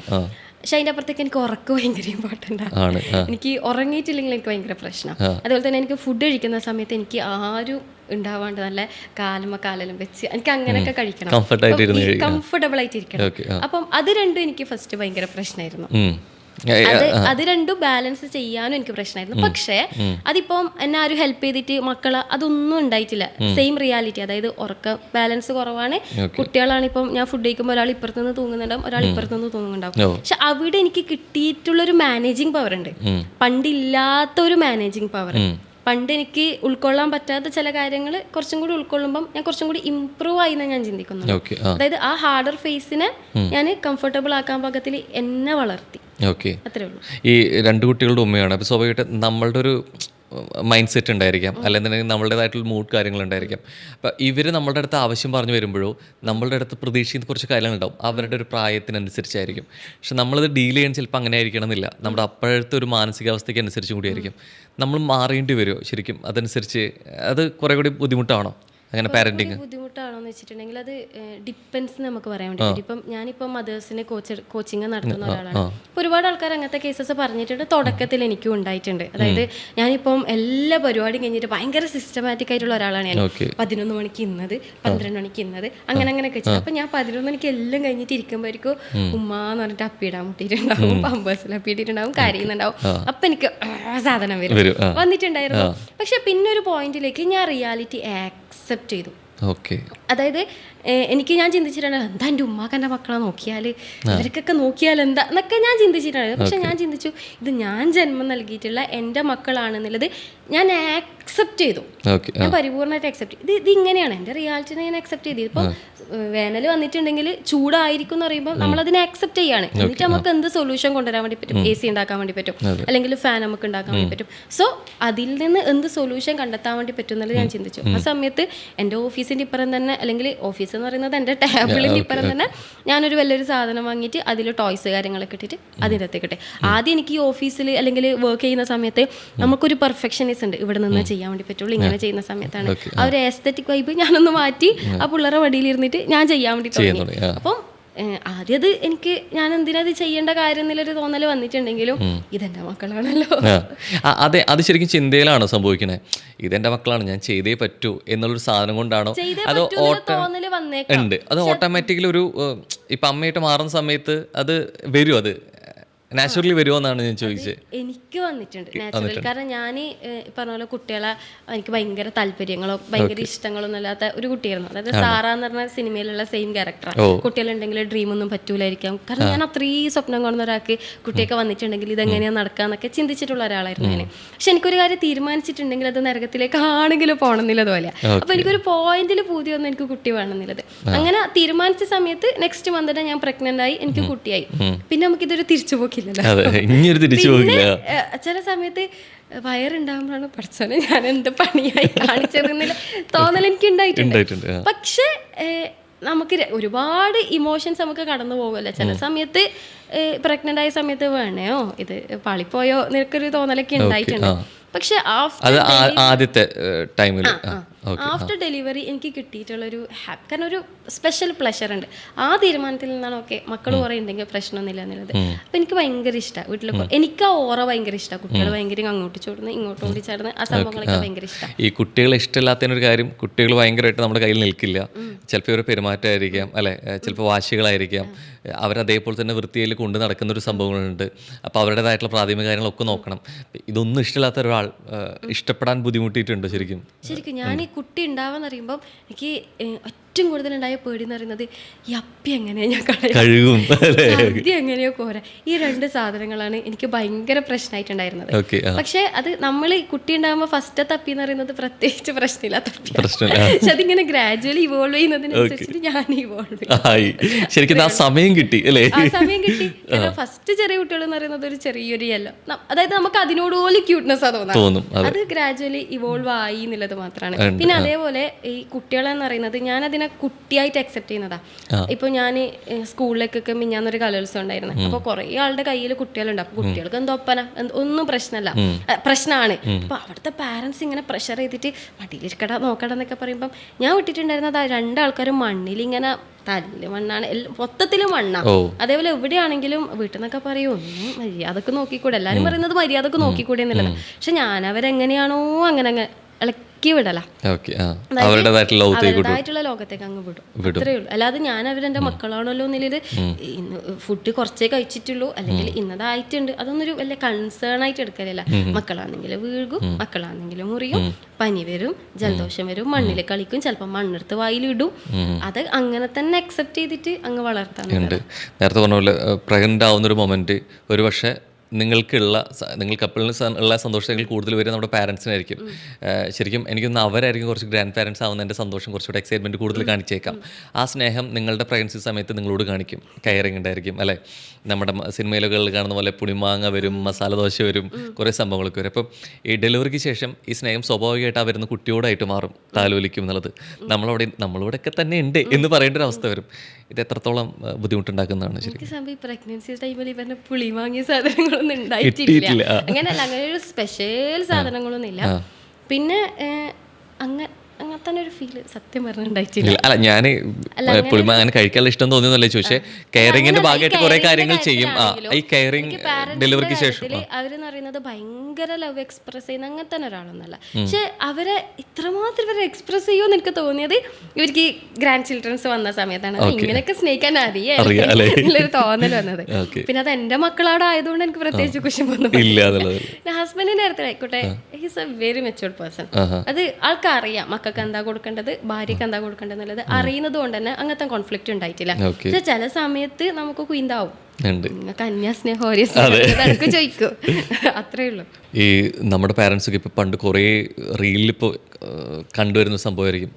പാരൻസ് ആയിരുന്ന സമയത്ത് വില്ലന്മാരും അല്ലെ, സ്ട്രിക്റ്റ് ആയിരുന്ന പാരൻസൊക്കെ ഗ്രാൻഡ് പാരൻസ് ആ സമയത്ത് മാറുന്നത് നമുക്ക് തോന്നി ഈ പാമ്പർ ചെയ്യാനൊക്കെ അറിയാവുന്നവർക്കൊക്കെ ഉള്ളിലുണ്ടായിരുന്നു, ഇതൊക്കെ ചെയ്തുകൂടായിരുന്നേന്ന് ചോദിക്കും. ഇതെവിടെ ഈ മാറ്റം വരും? നമ്മൾ കുട്ടികളായിരിക്കുമ്പോൾ ഉണ്ടാവാത്തൊരു സ്നേഹം നമ്മുടെ മക്കളോട് വരുന്നത് എന്തുകൊണ്ടായിരിക്കും? അതെന്തുകൊണ്ടാന്ന് വെച്ചിട്ടുണ്ടെങ്കിൽ നമുക്ക് എന്താണോ കിട്ടിയത് അതേ നമുക്ക് കൊടുക്കാൻ വേണ്ടി പറ്റുള്ളൂ. ഇപ്പം എനിക്ക് കിട്ടിയിട്ടുള്ളത്, ഇപ്പം എൻ്റെ പാരൻസിന് അവരുടെ പാരൻസിൻ്റെ അടുത്ത് ഈ എക്സ്പ്രസീവ് ലവ് കിട്ടിയിട്ടില്ലെങ്കിൽ നേരത്തെ പറഞ്ഞ പോലെ തന്നെ അൺകോൺഷ്യസ്ലി അവർക്ക് ചിലപ്പോൾ ഗ്രാൻഡ് പാരൻസിൻ്റെ അടുത്ത് നിന്ന് ചിലപ്പോൾ ഭയങ്കര എക്സ്പ്രസീവ് ലവ്, ഒരു കണ്ടീഷനിങ് ആണ്. ഗ്രാൻഡ് പാരൻസിന് ഇവർ ഒന്നുമില്ല, ചെറിയൊരു കുഞ്ഞുമക്കളാണ്. പക്ഷെ പാരൻസിന് കുറേ കൺസേൺസാണ്. ഇവർ നന്നായിട്ട് പഠിക്കണം, തെറ്റുകളൊന്നും ചെയ്യരുത്. അപ്പോൾ അവരെ കൺസെപ്റ്റ് എന്ന് പറഞ്ഞാൽ സ്ട്രിക്റ്റ് ആയിട്ട് വളർത്തിയിട്ടുണ്ടെങ്കിലാണ് ഇവർ അങ്ങനെ ആവാം, മുട്ടായി ഒന്നും കൊടുക്കരുത് ഇങ്ങനെ. പക്ഷെ ഗ്രാൻഡ് പാരൻസിന് ഇത്ര കൺസേൺസ് ഉണ്ടാവില്ല. അവർക്ക് ഇങ്ങനെ സ്നേഹിക്കണം എന്നുള്ള കൺസേൺസ് മാത്രമേ ഉണ്ടാവുള്ളൂ. ആ കൺസേൺസിൽ നിന്നാണ് പലപ്പോഴും അവർക്ക് സ്ട്രിക്ട്നെസ് വരുന്നത്. അല്ലാതെ പ്രകടിപ്പിക്കേണ്ടെന്നുള്ള ചിന്ത കോൺഷ്യസ്ലി പ്രകടിപ്പിക്കേണ്ടെന്ന് വിചാരിക്കുന്നതല്ല. ഇവർ നന്നാവണോന്നില്ല. ഗ്രാൻഡ് പാരൻസ് ആരും പഠിക്കടാ നാളെ പരീക്ഷയല്ലേ എന്ന് പറയൂല. പഠിപ്പിക്കുന്ന സമയത്ത് ഒരു എന്തിനാ പഠിപ്പിക്കുന്ന എന്നുള്ള ചോദ്യം ഉണ്ടാവും. അപ്പൊ മക്കളെ സംബന്ധിച്ചിടത്തോളം അതാണ് കേൾക്കേണ്ടത്. അപ്പൊ ആ ഒരു കണക്ഷനാ. അപ്പം എനിക്ക് ഈ മക്കളോടുള്ള കൺസേണിന്റെ അത്ര മേ ബി എൻ്റെ ഗ്രാൻഡ് പാരൻസിനോട് ഞാൻ വെക്കുന്ന കൺസേൺസ് ആയിരിക്കുമല്ലോ അവർക്ക് ഉണ്ടാവാം. അപ്പം ആ ഒരു തേർഡ് പാർട്ടി എന്നുള്ളൊരു സാധനമായിരിക്കും വരുന്നുണ്ടാവുക എന്നുള്ളതാണ് എനിക്ക് തോന്നുന്നത്. ഈ പലപ്പോഴും ഇപ്പോൾ നേരത്തെ പറഞ്ഞ പോലെ ഡെലിവറിക്ക് ശേഷം ഉണ്ടാകുന്ന ഡിപ്രഷനെ കുറിച്ചിട്ട് ഈ പുറമേക്ക് അധികം പറഞ്ഞിരുന്നില്ല. ഏറ്റവും അടുത്താണ് അത് കുറേയും കൂടി പുറത്ത് അറിയുന്നതും സംസാരിക്കുന്നതും. ഉള്ളിലൊതുക്കുക എന്നുള്ളതാണ്. ഏത് അവസ്ഥയിലാണെങ്കിലും അത് അവനിലൂടെ തന്നെ അത് പോവുക എന്നുള്ളതാണ് ശരിക്കും. ഇത് എത്രത്തോളം ശരിക്കും അത് മറ്റുള്ളവർ മനസ്സിലാക്കേണ്ട ഒരു കാര്യമാണ്. അത് പോസ്റ്റ്മോർട്ടം ഡിപ്രഷൻ അല്ലെങ്കിലും ഒരു എല്ലാവർക്കും ഡിപ്രഷൻ ആയിരിക്കുമല്ലോ. പക്ഷെ എന്തായാലും ആ ഒരു പോസ്റ്റ്മോർട്ടം ഹോർമോണൽ ഇംബാലൻസ് ഒരുപാട് സ്ത്രീകളിൽ സംഭവിക്കുന്നതാണ്. അത് എത്രത്തോളം ഡീപ്പറാണെന്ന് പറഞ്ഞിട്ടുണ്ടെങ്കിൽ ഇപ്പം ഞാൻ മദേഴ്സിന് വേണ്ടിയിട്ട് സെഷൻ എടുക്കുന്ന ഒരാളാണ്. അതിലൊരാൾ പറഞ്ഞിട്ടുണ്ട്, എനിക്ക് എൻ്റെ പ്രഷർ താങ്ങാൻ പറ്റാത്ത സമയത്ത് എൻ്റെ മൂത്ത കുട്ടി സ്കൂളിൽ നിന്ന് വരാൻ കാത്തിക്കുന്നതാണ്. അവൻ ഇങ്ങനെ കുത്താൻ വേണ്ടിയിട്ട് കോമ്പസിനെ കൊണ്ട് കുത്താൻ വേണ്ടിയിട്ട് വെയിറ്റ് ചെയ്തിട്ടുണ്ട്. ഒരു പാരന്റ് പറഞ്ഞിട്ടുണ്ട്, ബക്കറ്റിലേക്ക് ഇങ്ങനെ ഇറക്കി വെച്ചിരുന്നു, നീ അടക്കടക്കുന്നുള്ളത്. പിന്നെ ഒരു സെക്കൻഡ് ആകുമ്പോൾ ഇതെൻ്റെ കുട്ടിയാണല്ലോ ഒന്നിൽ വേഗം പൊക്കി എന്നുള്ളത്. അവര് എനിക്കത് ഉണ്ടായിട്ടില്ല, പക്ഷെ അവർ പറയുന്നത് നമുക്ക് മൈൻഡിലൊന്നും ഇല്ല എന്നുള്ളത്. പക്ഷെ പിന്നെ പെട്ടെന്ന് കോൺഷ്യസ് ആവാണ്. അപ്പം അങ്ങനെയുള്ള ഒരുപാട് ഇൻസിഡൻസ്. അതേപോലെ തന്നെ മൂത്ത കുട്ടീനോട് വെറുതെ വെറുപ്പ് തോന്നുക. അതൊരു കാരണം എന്താന്ന് പോലും അറിയാത്ത വെറുപ്പ്. കുട്ടി കരയുന്ന സമയത്ത് വേഗം കൊണ്ടുപോയിട്ട് പാരൻസിൻ്റെ റൂമിലേക്ക് ആക്കിയിട്ട് എനിക്ക് അറിഞ്ഞില്ലെങ്കിൽ ഞാൻ എന്തെങ്കിലും ചെയ്തു പോകും, അതുകൊണ്ട് നിങ്ങളെ റൂമിലേക്ക് ആക്കി തന്നതാണെന്നുള്ളത്. അപ്പം ഇങ്ങനെ തന്നെ ഒരുപാട് ഇൻസിഡൻസിലൂടെ കടന്നു പോകുന്ന ഒരുപാട് ഉമ്മമാരുണ്ട്. അപ്പം അത് ഡീപ്പർ എന്ന് പറയുമ്പം അത് അത് കടന്നു പോയിട്ട് ഇവർ നോർമലാവുന്ന ഒരു ഫേസും ഉണ്ട്. സമയത്ത് ഇവർക്ക് ഉണ്ടാകുന്ന ഒരു ഗിൽട്ട്, റിഗ്രഷൻ എല്ലാം കൂടിയിട്ട് ഒരു ഹെൽ സ്റ്റേജിലേക്ക് കൂടി ആയിരിക്കും പലപ്പോഴും ഈ മദേഴ്സ് കടന്നു പോകുന്നത്. ഇപ്പം റോഹൻ നേരത്തെ ചോദിച്ചു, ഈ പ്രഗ്നൻസി സമയത്താണെങ്കിലും പച്ചമാങ്ങ നമ്മൾ വിചാരിക്കുന്നതാണ് ഹസ്ബൻഡിൻ്റെ സപ്പോർട്ട്, ഹസ്ബൻഡ് അടുത്തേക്ക് വരുമ്പോൾ തന്നെ വോമിറ്റ് ചെയ്യാൻ തോന്നും. അതായത് ഹസ്ബൻഡിൻ്റെ സ്മെല്ല് പറ്റൂല പ്രഗ്നൻസി ടൈമിൽ, പല ആൾക്കാർക്കും ലൈറ്റ് പറ്റൂല, സൗണ്ട് പറ്റാത്ത ആൾക്കാരുണ്ട്. ഇതൊന്നും പറ്റാണ്ട് കർട്ടൻ നീക്കുന്നത് പോലും ഇഷ്ടമല്ലാണ്ട് റൂമിൽ തന്നെ ഇരിക്കുന്ന ആൾക്കാരുണ്ട്. പക്ഷെ ഇത് പുറത്തുനിന്ന് കാണുന്ന സമയത്ത് ഇവളെന്തിങ്ങനെ ഓവറാക്കുന്നതൊക്കെ തോന്നിയിട്ടുണ്ട്, ആൾക്കാർ പറയുകയും ചെയ്യുന്നുണ്ട്. പക്ഷെ ഈ സ്ത്രീകൾ കടന്നു പോകുന്ന സ്റ്റേജ് എന്ന് പറയുന്നത് ചില്ലറയൊന്നുമല്ല. ഇപ്പം ഞാൻ നേരത്തെ ഉറക്കത്തിൻ്റെത് പറഞ്ഞു, ഒരു 2 മണിക്കൂർ ഇപ്പം റോഹൻ ഇന്നലെ രാത്രിക്ക് ഉറങ്ങിയിട്ടില്ല, അല്ലെങ്കിൽ 2 മണിക്കൂർ ഉറങ്ങിയിട്ടില്ലോ, ഇന്നൊരു ദിവസം പിടിച്ചുക്കും, നാളെ പിടിച്ചുക്കും, മറ്റന്നാൾ പിടിച്ചുക്കും, ഇത് എത്ര മാസം പിടിച്ചുക്കും, നമുക്ക് ബാലൻസ് തെറ്റിപ്പോകൂലേ? അപ്പോൾ ഈ മദേഴ്സിനെ സംബന്ധിച്ചിടത്തോളം 1 മണിക്കൂർ, 2 മണിക്കൂർ, 3 മണിക്കൂർ മാത്രം ഉറങ്ങുന്ന ഉമ്മമാരുണ്ട്. അതേപോലെ തന്നെ ഈ പ്രഗ്നൻസി ടൈമിലാണ് വോമിറ്റിങ്. ഞാനൊക്കെ ഫുൾ ടൈം പാക്കറ്റും പിടിച്ചിട്ടാണ് കിടക്കുക. കാരണം ഫുൾ ടൈം ഛർദ്ദിക്കാനുള്ള ടെൻഡൻസിയാണ്. നമുക്കൊരു കാറിൽ പോകുമ്പോൾ ഛർദ്ദിക്കാൻ മുട്ടാന്ന് പറയുന്നത് തന്നെ അറിയാലോ. പിന്നെ നമുക്ക് യാത്രേനോട് വെറുപ്പായിരിക്കും. ഈ 9 മന്ത് ഇല്ലെങ്കിലും ഒരു 4 to 5 months 6 months ഒക്കെ കണ്ടിന്യൂസ് ആയിട്ട് വോമിറ്റിംഗ് ഉള്ള ആൾക്കാരുണ്ട്. So it's not an easy journey. Pregnancy എന്ന് പറയുന്നത്, ഡെലിവറി എന്ന് പറയുന്നത് ഭയങ്കര ഈസി ജേണിയാണ്, എല്ലാവർക്കും പറ്റുന്ന ജേണിയാണ്, അങ്ങനെയൊന്നും എവിടെയും പറയുന്നില്ല. ഇപ്പൊ ഖുറാനിലാണെങ്കിലും കൃത്യമായിട്ട് പറയുന്നുണ്ട് ഉമ്മാന്റെ കാലിന്റെ അടിയിൽ സ്വർഗ്ഗം ഉണ്ട് എന്ന് പറയുന്നത്. ബൈബിളിലായിക്കോട്ടെ, ഗീതയിലായിക്കോട്ടെ, മാതാവിനെ ദേവിയായിട്ട് വെക്കുന്നതൊക്കെ ഈ ഒരു കാര്യം കൊണ്ടാണ്. ഇപ്പം ഈവൻ ഇസ്ലാം മതത്തിലാണെങ്കിൽ നമ്മൾ ധർമ്മയുദ്ധത്തിൽ വിജയിക്കുന്നതിനേക്കാളും വലിയ പ്രതിഫലമാണ് ഒരു മദർ കുട്ടികളെ മര്യാദക്ക് നോക്കി അവർക്ക് പാലൊക്കെ കൊടുത്ത് വിജയിപ്പിക്കുന്നതിൽ പറഞ്ഞിട്ടുള്ളത്. മക്കളെ നന്നായിട്ട് നോക്കിയിട്ടുണ്ടെങ്കിൽ തന്നെ സ്വർഗം പ്രൊവൈഡ് ചെയ്യുന്നുണ്ടെന്ന് പറയുന്നുണ്ട്. അതിന്റെ കാരണം it's not an easy thing. ക്ഷീണത്തിന്റെ മേലെ ക്ഷീണം ഒരു അനുഭവിക്കുന്നത്. നേരത്തെ പറഞ്ഞതുപോലെ ഗാന്ധിജിക്ക് ഒരു ഇന്ത്യക്ക് ഒരു ജീവൻ കൊടുക്കാന്ന് പറയുന്നത് it's not an easy path. പക്ഷെ ആ കറേജ് ഒരാൾ എടുക്കുന്നുണ്ട് എന്നുള്ളതാ. അതേപോലെ തന്നെ പാരന്റ് ആവുക, അമ്മയാവുക എന്ന് പറയുന്നത് ഭയങ്കര ഈസി ആയിട്ടുള്ള കാര്യം. നിങ്ങളെല്ലാവരും ചെയ്യൂ, മദർ ആയിട്ടുണ്ടെങ്കിൽ എന്താ ചെയ്യാൻ വേണ്ടി പറ്റും, അങ്ങനല്ല. ഇതൊരു ഡിഫിക്കൽട്ട് പാത്താണ്. പക്ഷെ അത് ചെയ്തുകൊണ്ടിരിക്കുന്ന പ്രോസസ്സ് നമ്മളൊരു ജീവനെ വഹിക്കുകയാണ്. ഒരു തലമുറകളിൽ ഒരു നല്ല കുട്ടീനെ വാർത്തെടുക്കുക എന്ന് പറയുന്നത് അതൊരു ഗ്രേറ്റ് തിങ് ആണ്. ഗ്രേറ്റ് തിങ്ങിന് പെയിന് കൂടും. ആ പെയിനാണത്. പക്ഷെ ആ പെയിൻ, ആ ഡിപ്രഷൻ പലപ്പോഴും ആത്മഹത്യയിലേക്ക് വരെ നയിച്ചിട്ടുണ്ട് അല്ലേ? പലരും ചെയ്തിട്ടുണ്ട്. അതെനിക്ക് തോന്നുന്നു ഇത് ആദ്യം കേൾക്കുമ്പോൾ അത് എന്തിനാണ് ശരിക്കും എല്ലാവരും ചിന്തിക്കുന്നത്? പുതിയ കുട്ടി ഉണ്ടാവുന്നു, പുതിയ സന്തോഷങ്ങൾ ഉണ്ടാവുന്നു ചെയ്യുന്ന സമയത്ത് പോസ്റ്റ് ഡിപ്രഷൻ എങ്ങനെ അത് ഒരു സൂസൈഡ് അറ്റംപ്റ്റിലോട്ട് പോകുന്നു എന്നുള്ള സാധനം ചോദിക്കാറുണ്ട്. എന്തായാലും സൂസൈഡ് അറ്റംപ്റ്റ് അതായത് എനിക്ക് കൃത്യമായിട്ട് അറിയാം അത് ഭയങ്കര ഞാൻ ചിന്തിക്കുന്നത് അതൊരു മണ്ടത്തരാണ്. കാരണം എനിക്ക് ജീവിതത്തിൽ കുറെ കാലം ഇതൊക്കെ ഉള്ളൊരു ഡ്രീമി ആയിട്ടുള്ളൊരു പേഴ്സണാണ്, ഹോപ്പുള്ള റെസിലിയൻ്റ് ആയിട്ടുള്ളൊരു പേഴ്സണാണ് ഞാൻ. പക്ഷേ എനിക്ക് ചില സമയത്ത് വയറൊക്കെ ഇങ്ങനെ ഉറങ്ങാണ്ട് ഇങ്ങനെ ഇരിക്കുന്ന സമയത്ത് നമ്മളെ എനിക്കിപ്പം മരിക്കണം, എനിക്ക് ജീവിക്കണ്ട, ഈ തോന്നൽ എനിക്ക് പലതവണ രാത്രിക്ക് വന്നിട്ടുണ്ട്. അപ്പം ഞാനിങ്ങനെ ഇരിക്കും, എനിക്ക് നമ്മൾ ഈ 2 സെൽഫ് ഇങ്ങനെ എനിക്ക് മരിക്കണം എന്ന് പറയുമ്പോൾ ഒരാൾ ഇപ്പുറത്ത് നമ്മളെ തന്നെ ഇങ്ങനെ ഉറപ്പിക്കും, എല്ലാം എന്ത് നീ ചിന്തിക്കുന്നില്ല തോന്നൽ വരും. അല്ല എനിക്കിപ്പം മരിക്കണം. പക്ഷെ എനിക്ക് കണക്ട് ചെയ്യാൻ ഫ്രണ്ട്സ് ഉണ്ടായിരുന്നു, എന്നെ മനസ്സിലാക്കുന്ന പരിപൂർണ്ണമായിട്ട് അക്സെപ്റ്റ് ചെയ്യുന്ന ചങ്ങായിമാരുണ്ടായിരുന്നു. ഞാൻ അവരെ കണക്ട് ചെയ്യും, കണ്ടിന്യൂസ് ആയിട്ട് കണക്ട് ചെയ്യും. അവർ പായിരാക്ക് പോലും കിട്ടുന്ന ചങ്ങായിമാരുണ്ടായിരുന്നു. അവർ എനിക്ക് മരിക്കണം കേട്ടോ, എനിക്ക് പറ്റുന്നില്ല കേട്ടോ എന്നൊക്കെ പറഞ്ഞ സമയങ്ങൾ ഉണ്ടായിട്ടുണ്ട്. അപ്പം ഭയങ്കര ഹെല്ലായിട്ടുള്ളൊരു കണ്ടീഷൻ. ശരിക്കും അങ്ങനത്തെ ഒരു കണ്ടീഷനിൽ പാർട്ട്ണറോട് സംസാരിക്കാൻ പറ്റില്ല, ഹസ്ബൻഡിനോട് നമുക്ക് ഇങ്ങനത്തെ ഒരു അവസ്ഥ പറയാൻ തോന്നുന്നു, അല്ലെങ്കിൽ അത്തരത്തിൽ സംസാരിക്കാറില്ല? പലപ്പോഴും സംസാരിക്കാറുണ്ട്, പക്ഷെ നമുക്ക് എല്ലാവരുടെയും വൈബല്ല. ഇപ്പം എനിക്ക് എൻ്റെ ഹസ്ബൻഡിനോട് സംസാരിക്കാൻ പറ്റുന്നത് ഒരു ടൈപ്പ് ഓഫ് വൈബാണ്. എൻ്റെ ഒരുപാട് വൾണറബിലിറ്റി കാര്യങ്ങളൊക്കെ ആൾക്കറിയാം. പക്ഷെ ഈ പാരന്റിങ് റിലേറ്റ് ചെയ്തിട്ടുള്ള കാര്യങ്ങൾ എന്ന് പറയുന്നത് അത് ആളുടെ കൂടി കുട്ടികളാണ്. അതുകൊണ്ട് തന്നെ എനിക്ക് ആ വൾണറബിലിറ്റി അവിടെ കാണിക്കണം എന്നുള്ളതിനേക്കാളും കൂടുതൽ അത് പരിപൂർണ്ണമായിട്ട് മനസ്സിലാക്കുന്ന വേറൊരാളുണ്ട്. കാരണം ആൾക്ക് ഞാൻ ഒരാൾ മാത്രമായിരിക്കുമല്ലോ കൺസേൺ ഉണ്ടാവുക, കുട്ടീന്നുള്ള കൺസേണും കൂടി ഉണ്ടാവും. പക്ഷെ എനിക്ക് അതിനേക്കാളും കൂടുതൽ എനിക്ക് കംഫർട്ടബിൾ ആയിട്ടുള്ളത് എൻ്റെ ഒരു ചങ്ങായിയാണ്. ഒരു ആൾ ഇൻഫെർട്ടിലിറ്റി കൂടിയാണ് കേട്ടോ. അത് വേറൊരു കാര്യം എന്ന് പറയുന്നത് മനുഷ്യന്മാർ എത്ര ബ്യൂട്ടിഫുൾ ആണെന്ന് തോന്നിയിട്ടുള്ളൊരു കാര്യം. 13 വർഷമായിട്ട് കുട്ടികളില്ലാത്ത ഒരാളാണ്. ആ ആളോടാണ് കണ്ടിന്യൂസ്ലി എൻ്റെ പാരന്റിങ്ങിന്റെ പ്രശ്നം. പക്ഷെ ഇന്ന് വരെ ആൾ എനിക്ക് അറ്റ്ലീസ്റ്റ് ഒരു കുഞ്ഞില്ലേ എന്നുള്ളത് എന്നോട് ചോദിച്ചിട്ടില്ല. ആള് ഹുസ്ന യു ആർ സ്ട്രോങ്, ഹുസ്ന ഇത് കഴിയൂ, ഹുസ്ന നാളെ നിൻ്റെ മക്കൾ തന്നെ പറയൂ, ഹുസ്ന അങ്ങനെ പാമ്പർ ചെയ്ത് അങ്ങനെ ഒരു പേഴ്സൺ എനിക്കുണ്ടായിരുന്നു. അപ്പം അങ്ങനെ ഒരു ഫ്രണ്ട് എന്നെ ഭയങ്കരമായിട്ട് എന്നെ ഈ ഒരു ജേർണിയിൽ ഹെൽപ്പ് ചെയ്തിട്ടുണ്ടായിരുന്നു. അപ്പം ഇത് ഹെൽപ്പ് ചെയ്യാനോ ഇങ്ങനെ സംസാരിക്കാനോ വിളിക്കാനോ ഇല്ലാത്ത ഒരുപാട് ഉമ്മമാരുണ്ട്. ആ ഇന്റൻഷനാണ് ആക്ച്വലി മമാസ് കിങ്ഡം എന്നിട്ട് ഒരു കമ്മ്യൂണിറ്റി നമ്മൾ ബിൽഡ് ചെയ്തത്. 24 hours അവൈലബിൾ ആയിട്ടുള്ള മെന്റേഴ്സ്, എനി ടൈം കണക്ട് ചെയ്യാം, ഇങ്ങനെ ഉള്ളൊരു സിസ്റ്റം നമ്മളവിടെ ക്രിയേറ്റ് ചെയ്തു. ഈ പലപ്പോഴും ഈ പാരന്റിങ്ങിൽ പാരൻസിൽ കുറേയും കൂടി അറ്റാച്ച്ഡ് ആയിരിക്കുക അമ്മമാരോടായിരിക്കും അല്ലേ? ശരിക്കും മദറായിരിക്കും.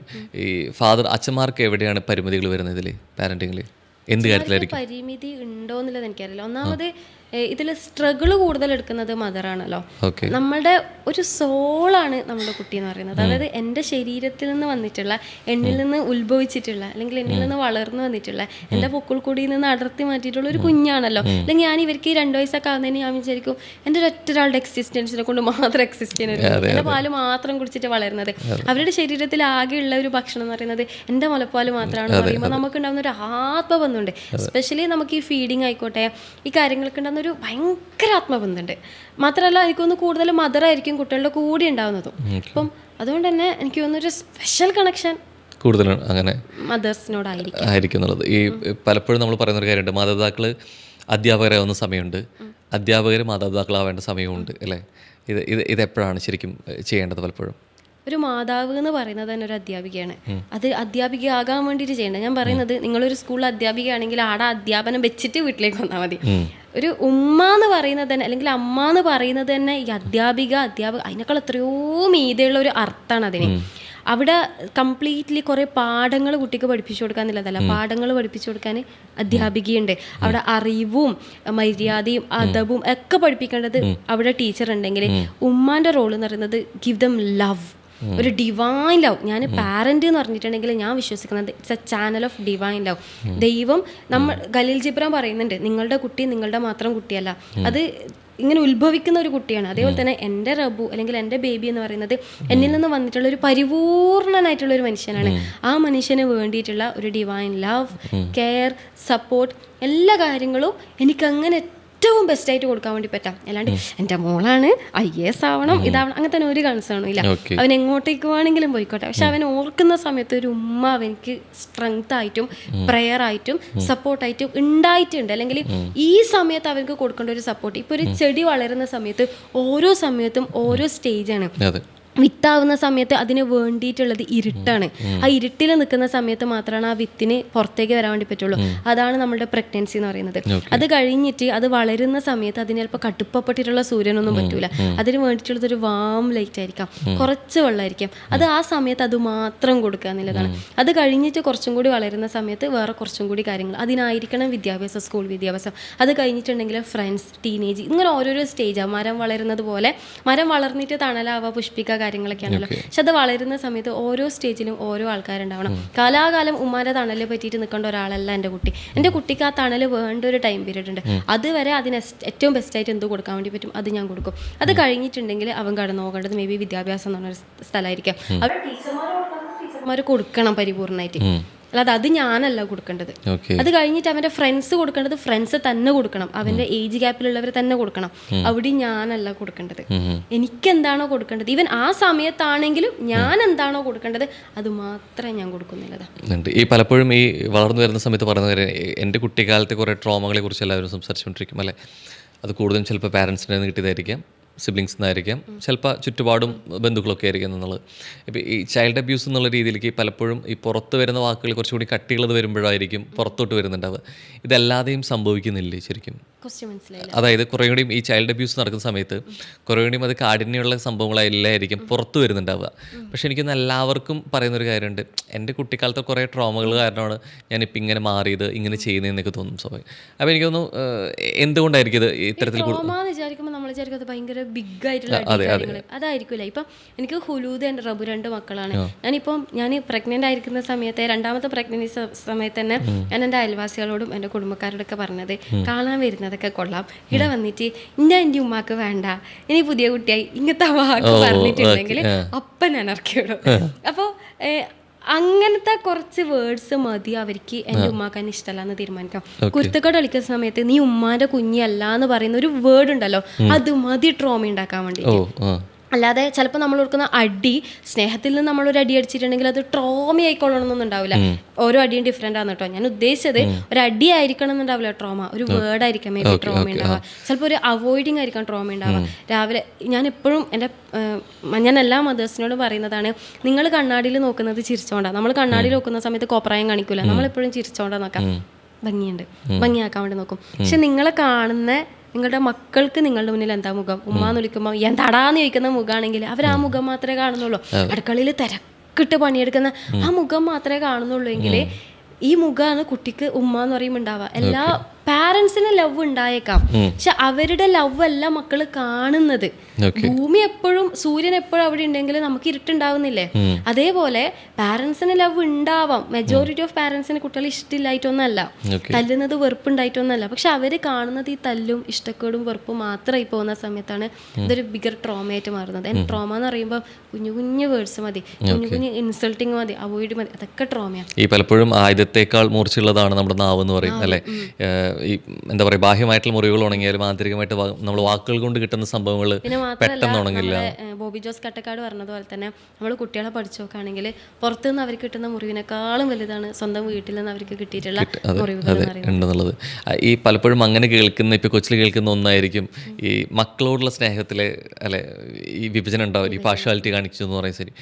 ശരിക്കും മക്കളോടുള്ള സ്നേഹത്തിന് വലിപ്പ ചെറുപ്പങ്ങളുണ്ടോ? എന്താ സംഭവം എന്നറിയോ, നമുക്ക് ഓരോരാൾക്കും ഓരോരോ പേഴ്സണാലിറ്റി ഉണ്ടാവും. ഇപ്പം റോഹൻ എന്ന് പറഞ്ഞ പേഴ്സൺ ഭയങ്കര പെർഫെക്ഷനിസ്റ്റ് ആയിരിക്കാം, മേ ബി. നമുക്ക് ഓരോരാൾക്ക് ഓരോരോ ടൈപ്പ് ഉണ്ടാവും. ഞാൻ ഭയങ്കര ഇമോഷണൽ പേഴ്സൺ ആണ്, ചില ആൾക്കാർ ലോജിക്കൽ ആയിട്ടുള്ള പേഴ്സൺസ് ഉണ്ടാവും. അപ്പം ഒരു പൂവിനെ കാണുന്ന സമയത്ത് ചില ആൾക്കാർ അതിനെ വർണ്ണിക്കും, ചില ആൾക്കാർ അതിനെ സയന്റിഫിക്കലായിട്ട് ഈ ഇതളുകൾ എങ്ങനെയാണ്, അത് ഓരോരാൾ ഓരോരോ ടൈപ്പായിട്ടായിരിക്കും ഓരോരോ കളികൾ നോക്കുന്നുണ്ടാവുക. അപ്പം ഞാൻ ഭയങ്കര ഇമോഷണൽ ആയിട്ടുള്ള ഒരു പേഴ്സൺ ആണെന്ന് വിചാരിച്ചോ. എൻ്റെ ആദ്യത്തെ കുട്ടിയും ഭയങ്കര ഇമോഷണലാണ്, രണ്ടാമത്തെ കുട്ടി ഭയങ്കര ലോജിക്കൽ പേഴ്സൺ ആയിരിക്കാം.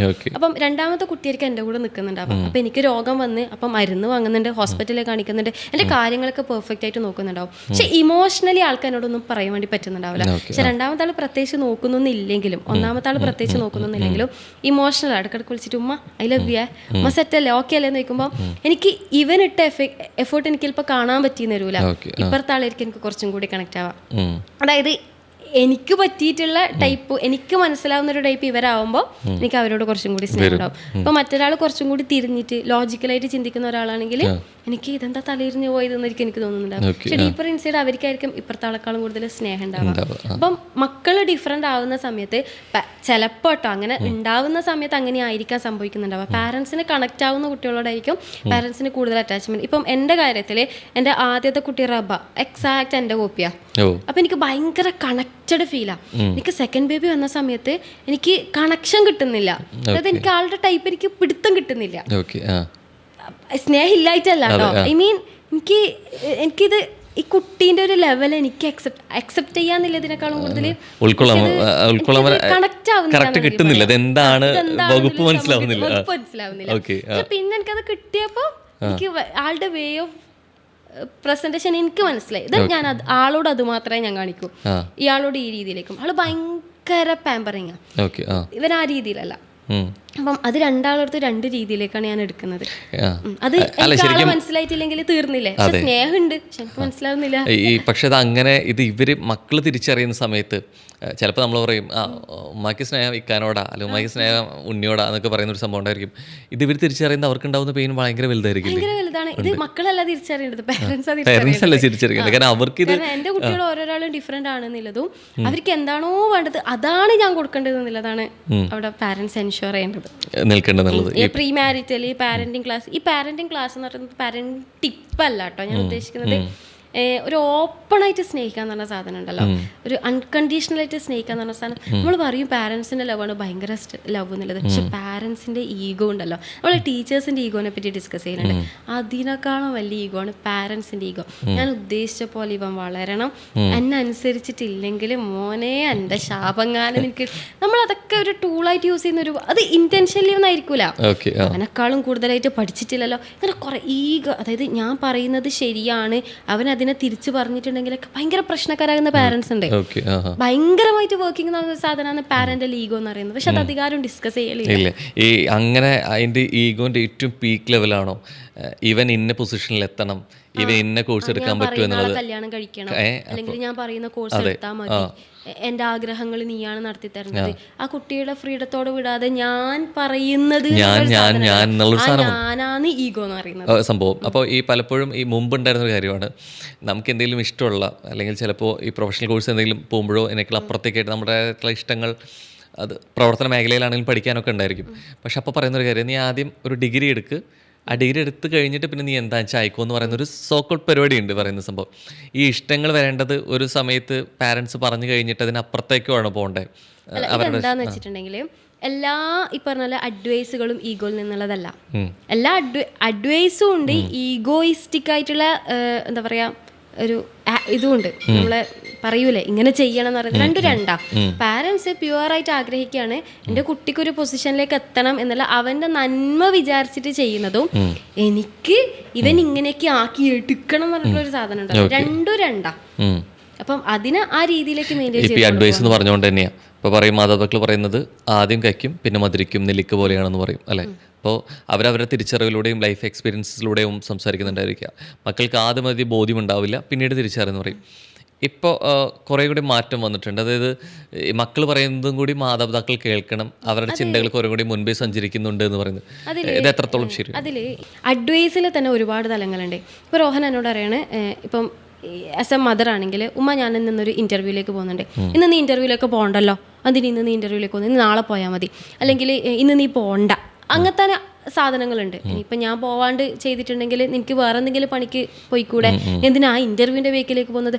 അത് ഒരു ടൈപ്പ് ഓഫ് അഡ്വൈസാണ്. അതിൻ്റെ അപ്പുറത്തേക്ക് എനിക്ക് വേണമെങ്കിൽ പറയാം, ഈ ഇൻ്റർവ്യൂ ഒക്കെ ചെയ്തോളി, പക്ഷെ അതിൻ്റെ കൂടെ എനിക്ക് ഇതൊന്ന് ക്ലിയർ ചെയ്തുകൂടെ, അല്ലെങ്കിൽ ഇന്ന കാര്യങ്ങൾ ചെയ്തുകൂടെ. അത് രണ്ടും രണ്ട് തലാണ്.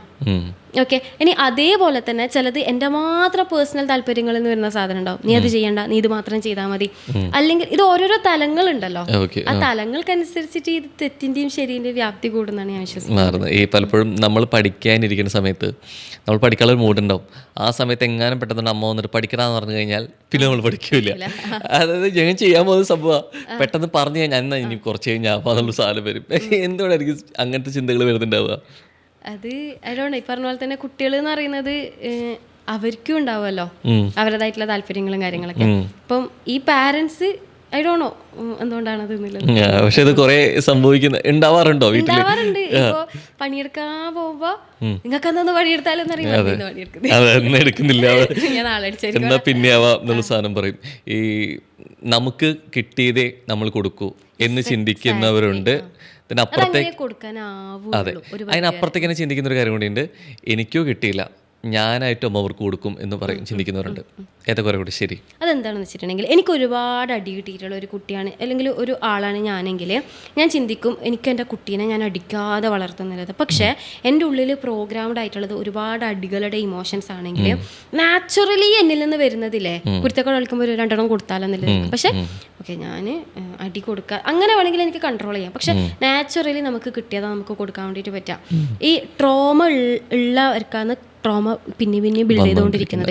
അപ്പം ഒരുപാട് മദേഴ്സ് ഉണ്ട്, അവർ പറയും എനിക്ക് തല്ലണ്ട, എനിക്ക് ദേഷ്യപ്പെടണ്ട, എനിക്ക് കലിപ്പാകണ്ട. പക്ഷെ അവർ കലിപ്പായിക്കൊണ്ടേയിരിക്കുന്നത് അവർക്ക് അതാണ് കിട്ടിക്കൊണ്ടിരിക്കുന്നത്, അല്ലെങ്കിൽ അവരുടെ ഉള്ളിൽ അതാണ് ഉള്ളത്. നമുക്ക് കിട്ടിയ സാധനങ്ങളാണ് നമ്മളുടെ ഉള്ളിൽ ഉണ്ടാവുക. അത് ഉണ്ടാവുമ്പം അതറിയാതെ തന്നെ എക്സ്പ്രസ് ചെയ്തുകൊണ്ടേയിരിക്കും. അപ്പം നമുക്ക് ചെയ്യാനുള്ള ഒരു കാര്യം, എനിക്ക് കിട്ടിയിട്ടുള്ള ട്രോമാസ് ക്ലിയർ ചെയ്യാന്നുള്ളതാണ്. അല്ലെങ്കിൽ കോൺഷ്യസ്ലി എനിക്ക് ഇന്ന കാര്യങ്ങളൊക്കെ കിട്ടിയിട്ടുണ്ട്, സോ ഞാൻ ഇതൊരിക്കലും ചെയ്യാൻ വേണ്ടി പാടില്ല. അത് ചെയ്യാൻ വേണ്ടി പാടില്ല എന്ന് പറയുമ്പോൾ ഇമോഷൻസ് പെട്ടെന്ന് നിൽക്കുന്ന ഒരു സാധനമല്ല. അപ്പം എനിക്ക് എങ്ങനെ എൻ്റെ ഇമോഷൻസിനെ കൺട്രോൾ ചെയ്യാം, എങ്ങനെ എൻ്റെ ആങ്കർ മാനേജ് ചെയ്യാം. എനിക്ക് നല്ലോണം അടി കിട്ടിയിട്ടുണ്ട്. എനിക്ക് പെട്ടെന്ന് ദേഷ്യം വരുന്നവരൊക്കെ ഒരാളായിരുന്നു. പക്ഷെ എൻ്റെ മക്കളെ ഞാൻ ഇതുവരെ തല്ലിയിട്ടില്ല. ഞാൻ ഇതുവരെ അങ്ങനെ ഒരു ഹരാസ്മെന്റുള്ള രീതിയിലൊക്കെ ഞാൻ പറഞ്ഞിട്ടില്ല. പക്ഷെ ചിലപ്പോൾ എനിക്ക് പലയിടത്തുനിന്ന് ഇത് കിട്ടിയിട്ടുണ്ട്. അത് ഇന്റൻഷനലി ഞാൻ എടുത്തൊരു തീരുമാനമാണ്. നേരത്തെ പറഞ്ഞ പോലെ തന്നെ ഈ ട്രോമ എൻ്റെ മക്കളിലേക്ക് ഞാൻ എത്തിക്കൂല.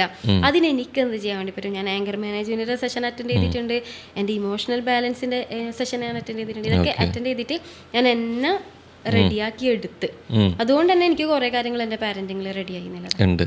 ഈ കൊച്ചിലെ തൊട്ട് നമ്മൾ കണ്ടു കൊടുക്കുന്ന സാധനത്തിന് കുറെ കൂടി നമ്മൾ ശ്രദ്ധ പോയിരിക്കും. ഇപ്പോൾ നമ്മൾ അവരെന്തെങ്കിലും ആ സമയത്ത് കരച്ചിലോ വാശി പിടിക്കുമ്പോൾ നമുക്ക് വേറെ കാര്യങ്ങൾ ചെയ്യാനുണ്ടെങ്കിൽ ചിലപ്പോൾ നമ്മൾ ടോയ്സ് ഇട്ട് കൊടുക്കും, ഇല്ലെങ്കിൽ അവർ ശ്രദ്ധ മാറ്റാനുള്ള എന്തെങ്കിലും സംഭവങ്ങൾ ചെയ്യും.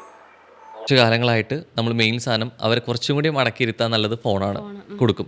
അപ്പോൾ ഇത് ഇവർക്ക് എന്ന് വെച്ച് കഴിഞ്ഞാൽ ഇവർ കോണ്ടന്റ് എന്താണെന്നുള്ളതായിരിക്കില്ല ചിലപ്പോൾ ആദ്യം നോക്കുക. ഇവർക്ക് ഇതിങ്ങനെ സ്ക്രോൾ ചെയ്യണം. ചിലപ്പോൾ ഒരു വീഡിയോ കംപ്ലീറ്റ് ആണെങ്കിലും അടുത്തത് ഇങ്ങനെ തട്ടി പോകുന്നുണ്ടായിരിക്കും. ഇതിനിടയ്ക്ക് ഇവർ ക്യാച്ച് ചെയ്യുന്ന കാര്യങ്ങളിലോട്ട് ഇവർ പോകുന്നുണ്ടാവും. അപ്പോൾ ഈ കൊച്ചിലെ തൊട്ടിട്ട് നമ്മുടെ കൊച്ചിലെ തൊട്ടിട്ട് ഓരോ ഘട്ടത്തിലാണ് ഓരോ അറിവിലോട്ട് പോയിട്ടുണ്ടാവുക. ഇവർക്ക് മൊത്തം ഒരു വിരൽത്തുമ്പിൽ കിട്ടുന്നുണ്ട്. ഇത് എത്രത്തോളം ഇതിൽ അപകടമുണ്ട്? ഇതിൽ കുറേ തരത്തിൽ ഫോൺ ഉപയോഗം സത്യം പറഞ്ഞാൽ അപകടം. പിന്നെ ഇതേപോലത്തെ ഫോണേ കുട്ടികൾക്ക് കൊടുക്കണ്ട, അല്ലെങ്കിൽ ഫോണേ അങ്ങനത്തെ തന്നെ ഒരു സാധനത്തിനോടും എനിക്ക് താല്പര്യമില്ല. അവർ കുറച്ചൊക്കെ കാർട്ടൂൺ കണ്ടോട്ടെ, കുറച്ചൊക്കെ കഥകളൊക്കെ വായിച്ചോട്ടെ, ആ കാര്യങ്ങളൊക്കെ ഓക്കെയാണ്, പാട്ട് കേട്ടോട്ടെ, ഫോൺ ഉപയോഗിച്ചോട്ടെ, ടെക്നോളജീസ് ഒക്കെ യൂസ് ചെയ്തോട്ടെ. പക്ഷെ ഒരു പരിധി കഴിയുന്ന സമയത്താണ് ഇത് ഭയങ്കര പ്രശ്നക്കാരിയാണെന്നാണ് ഞാൻ വിശ്വസിക്കുന്നത്. അതിൽ തന്നെ നമ്മളുടെ ഹോർമോൺസ്, ഞാൻ നിങ്ങളിപ്പോൾ ഇരിക്കുന്ന സമയത്ത് നമ്മളുടെ ഹോർമോൺസും കൂടി പ്രവർത്തിക്കുന്നുണ്ട്. നമ്മളൊരു ഹാപ്പി ഒരു എൻവയോൺമെന്റ് ഉണ്ടാകുന്ന സമയത്ത് ഹാപ്പിനെസ് ഹോർമോൺ. അപ്പോൾ ഞാനിപ്പോൾ ഒരു റീല് കാണാണ്, അത് ഭയങ്കര ഒരു ഹാപ്പി റീലാണെങ്കിൽ ഹാപ്പി ഹോർമോൺസ് പ്രൊഡ്യൂസ് ചെയ്ത് വരുമ്പോഴത്തേക്ക് റീല് മാറി, അപ്പോഴത്തേക്ക് സാഡ് ആയിട്ടുള്ള സാധനങ്ങൾ, അപ്പോൾ വീണ്ടും ഹോർമോൺസ് മാറുന്നത്. ഇതിങ്ങനെ മാറിക്കൊണ്ടിരിക്കുന്ന സമയത്ത് നമ്മുടെ ബോഡിക്കും നമ്മുടെ മൈൻഡിന് കൺഫ്യൂഷൻ ആവും. ഇതെന്താ ഇങ്ങനെ ഇത് മാറി മാറി മാറി വരുന്നത്. അപ്പം നമ്മുടെ ബോഡി ഹോർമോൺസ് തന്നെ ഇംബാലൻസ് ആവും. അതൊന്ന്. രണ്ടാമത്തെ നമ്മുടെ ഫോക്കസ്.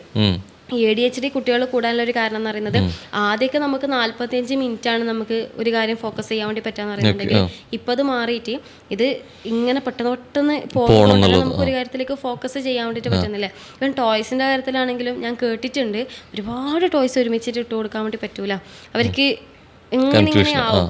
അവരുടെ ഫോക്കസ് മാക്സിമം ഒന്നിലേക്ക് ഇൻവോൾവ് ചെയ്യിപ്പിക്കുന്ന തരത്തിലേക്കുള്ള കാര്യങ്ങൾ ചെയ്യാൻ. പക്ഷെ പലപ്പോഴും പ്രശ്നം വെച്ച് കഴിഞ്ഞാൽ ഇപ്പോൾ ഷോർട്സ് ആണെങ്കിലും റീൽസ് ആണെങ്കിലും ഇതായിരിക്കും നമ്മൾ വെച്ച് കൊടുക്കുന്നുണ്ട് മക്കൾക്ക്. അപ്പോൾ നമ്മൾ കാണുന്ന കുറേ റീലുകളുണ്ട്, നമ്മുടെ തലത്തിൽ ചിന്തിക്കുകയും അല്ലെങ്കിൽ സമകാലികമായിട്ട് നടക്കുന്ന വിഷയങ്ങളായിരിക്കാം. ഇവർക്ക് ഈ ഫോൺ കൊടുക്കുമ്പോൾ ഇതേ അൽഗോരിതമാണ് ഈ വർക്ക് ചെയ്യുക. ഇപ്പോൾ ഇവർ കാണുന്നത് നമ്മൾ കാണുന്ന ഒരു പാറ്റേണിലോട്ടാവും ഓട്ടോമാറ്റിക്കലി ഇവർക്ക് കിട്ടുന്ന വീഡിയോസ് വരിക, ഈ അൽഗോരിതം വർക്കാവും. അപ്പം ഇത് പ്രശ്നമല്ല ശരിക്കും. നമ്മൾ കാണുന്ന വീഡിയോ എന്ന് പറയുമ്പോൾ ഈ വലിയ വലിയ ന്യൂസ് അതവർക്ക് മനസ്സിലാവാത്ത, അതായത് വിഷയങ്ങളും അല്ലെങ്കിൽ പ്രശ്നങ്ങളായും ചിലപ്പോൾ ന്യൂസ് റിലേറ്റഡ് ആയിരിക്കാം. അപ്പോൾ അങ്ങനെ കുട്ടികളൊന്നും കാണലില്ല, അവർക്ക് കറക്റ്റ് കാർട്ടൂൺ എടുക്കാൻ തപ്പി പിടിച്ചു പോവും എന്നുള്ളതാണ് അറിയാണ്ട് അവര്. എനിക്ക് അറിയൂല കേട്ടോ, എൻ്റെ മക്കളെല്ലാം കറക്റ്റ് എനിക്ക് എടുക്കാൻ അറിയാം. ഉണ്ട്. ഈ നേരത്തെ പറഞ്ഞ പോലെ ട്രോമകൾ കുട്ടിക്കാലത്ത് മാത്രമല്ല, അത് പ്രണയബന്ധങ്ങളിലും സംഭവിക്കാറുണ്ട്. നമ്മൾ പറഞ്ഞ പോലെ ചൂടുവെള്ളത്തിൽ വീണ പൂച്ച പച്ചവെള്ളം കണ്ടാലും പേടിക്കും. ഈ ചൂടുവെള്ളം കിട്ടി പിന്നെ വരുന്നത് ചിലപ്പോൾ നോർമലായിരിക്കാം, ഓക്കെ. അപ്പം ഇതിങ്ങനെ വരുന്ന സമയത്ത് സംഭവിച്ച കാര്യങ്ങളിൽ പിന്നീട് വരുന്ന റിലേഷൻഷിപ്പിലും ഈ ഒരു ഉൾഭയം നിലനിൽക്കെങ്കിൽ മനോഹരമാവാൻ സംഭവിക്കാൻ സാധ്യതയുള്ള ബന്ധങ്ങൾ പോലും ഇല്ലാതായേക്കാം അല്ലേ? അപ്പോൾ ഇതെവിടെ ശരിക്കും ഇത് ബ്രേക്ക് ചെയ്യണം ഈ കാര്യത്തെ? അത് അവിടെയാണ് നമ്മൾ ഹീല് ചെയ്യണം ഇമോഷൻസിനെ എന്ന് പറയുന്നത്. ഇപ്പം ഞാനൊരു ബിസിനസ് തുടങ്ങുകയാണ്, ഇപ്പം എൻ്റെ പാർട്ട്ണറായിട്ടുള്ള ഒരാളായിട്ട് തുടങ്ങുന്ന സമയത്ത് പാർട്ട്ണർ എന്നെ ചീറ്റ് ചെയ്തു. ഞാൻ ഭയങ്കര ട്രസ്റ്റ് ചെയ്തിട്ടുള്ള പാർട്ട്ണറായിരിക്കും. അപ്പോൾ അത് ചീറ്റ് ചെയ്ത് അപ്പം ഞാൻ ചിന്തിക്കുകയാണ്, ഓക്കെ ഭയങ്കര ട്രോമകാരി, അതായത് ഭയങ്കരമായിട്ടുള്ള ഒരു സംഭവം എന്നെ ബാധിക്കും. അത് കഴിഞ്ഞിട്ട് വീണ്ടും ഞാനൊരു പാർട്ട്ണറെ മീറ്റ് ചെയ്യാണ്. അപ്പോൾ എൻ്റെ ഉള്ളിൽ ഓട്ടോമാറ്റിക്കലി തോന്നൽ വരും, ഇവരെന്നെ ചീറ്റ് ചെയ്യാൻ ചാൻസ് ഉണ്ട്, ഇവരെന്നെ ചീറ്റ് ചെയ്യാൻ ചാൻസ് ഉണ്ട്. കാരണം ഓൾറെഡി അൺഹീൽഡ് ആയിട്ടുള്ളൊരു സാധനം എൻ്റെ ഉള്ളിൽ കിടക്കുന്നുണ്ട്. അപ്പോൾ സെയിം സാധനം ഇങ്ങനെ ചിന്തിക്കുന്നതുകൊണ്ട് തന്നെ എൻ്റെ എനർജി വർക്ക് ചെയ്യുന്നത് ഈ തരത്തിലാണ്. ഒന്ന് ചീറ്റ് ചെയ്യോ അത് അവരിലേക്ക് ഇൻഫ്ലുവൻസ് ചെയ്യും കേട്ടോ. ഞാനിപ്പം ചിന്തിക്കാണ്, റോഹന് ഉടായിപ്പാണോ ചിന്തിച്ചുകൊണ്ടിരിക്കുന്ന സമയത്തുണ്ടല്ലോ, ഈ ചിന്തക്കൊരു ഫ്രീക്വൻസി ഉണ്ട്, ഇതിനൊരു വേവ് ഉണ്ട്. ഇത് എൻ്റെ ഉള്ളിൽ മാത്രം നിൽക്കുന്ന കാര്യമല്ല, ഇത് ഇവിടുന്ന് ഇങ്ങനെ അങ്ങോട്ടേക്ക് എത്തുന്നുണ്ട്. എൻ്റെ ബ്രെയിനും നിങ്ങളുടെ ബ്രെയിനും കുറേ കണക്ഷൻ കൊണ്ട് അങ്ങോട്ടേക്ക് ഇങ്ങോട്ടേക്ക് കണക്റ്റഡ് ആണ്. അപ്പോൾ മേ ബി ഈ സാധനം അങ്ങോട്ടേക്കും കൂടി എത്തും. അപ്പം ഞാൻ ചിന്തിക്കുന്നതായിരിക്കും ചിലപ്പോൾ റോഹൻ എനിക്ക് തന്നുകൊണ്ടിരിക്കുന്നുണ്ടാവും. ഐ മീൻ അങ്ങനെ ഒരു കണക്ഷൻ നമ്മുടെ ബ്രെയിനിനും നമ്മുടെ മൈൻഡിനും ഉണ്ട്. അപ്പം ഞാൻ ഇങ്ങനെ ചിന്തിച്ചുകൊണ്ടിരിക്കുന്ന സമയത്ത് മേ ബി അത് തന്നെ ആയിരിക്കും എനിക്ക് റിഫ്ലക്ട് ചെയ്തിട്ട് കിട്ടുന്നുണ്ടാവാം.